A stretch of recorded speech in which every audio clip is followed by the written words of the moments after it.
அதற்கடுத்ததாக top 15ல் 7th பிளேஸில் உள்ள college வந்து ராஜலக்ஷ்மி இன்ஸ்டியூட் ஆஃப் டெக்னாலஜி.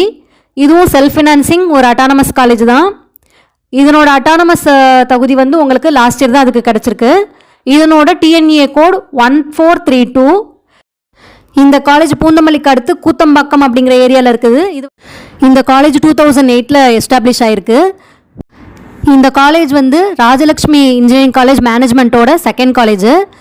இந்த காலேஜ் பார்த்திங்க அப்படின்னா உங்களுக்கு ராஜலக்ஷ்மி இன்ஜினியரிங் காலேஜ் அளவுக்கு கேம்பஸ் வந்து பெருசாக இல்லை, கொஞ்சம் சின்னதாக தான் இருக்குது அதை கம்பேர் பண்ணும்போது.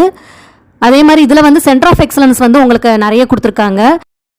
ராஜலக்ஷ்மி இன்ஜினியரிங் காலேஜில் நிறைய டிபார்ட்மெண்ட்ஸ் இருக்கிற மாதிரி எல்லா டிபார்ட்மெண்ட்ஸும் இல்லை. இதில் வந்து கம்ப்யூட்டர் சென்ட்ரிக் கோர்சஸ் கொஞ்சம் நிறைய வச்சிருக்க மாதிரி இருக்குது. அதுக்கப்புறம் இசிஇ, மெக்கானிக்கல், இப்போ நியூவாக ஆரம்பித்த உங்களுக்கு பயோ டெக்னாலஜி அண்ட் இசியில் வந்து விஎல்எஸ்ஐ டெக்னாலஜி, அது மட்டும்தான் இந்த காலேஜில் இருக்குது.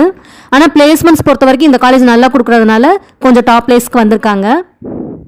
இந்த காலேஜில் பயோடெக்னாலஜி, மெக்கானிக்கல் இன்ஜினியரிங், இசிஐ தவிர மற்ற எல்லா டிபார்ட்மெண்ட்ஸுமே வந்து கம்ப்யூட்டர் சென்ட்ரிக் கோர்சஸாக இருக்குது. இதில் வந்து இப்போ மெரிட் மேனேஜ்மெண்ட் கோட்டாவும் உங்களுக்கு போயிட்டுருக்குது. இந்த காலேஜோட பிளேஸ்மெண்ட் ரெக்கார்ட்ஸும் பார்த்திங்க அப்படின்னா ரீசெண்ட் டேஸில் நல்லா இருக்குது அப்படிங்கிறதுனால இந்த காலேஜும் வந்து நமக்கு டாப் ரேங்கிங்கில்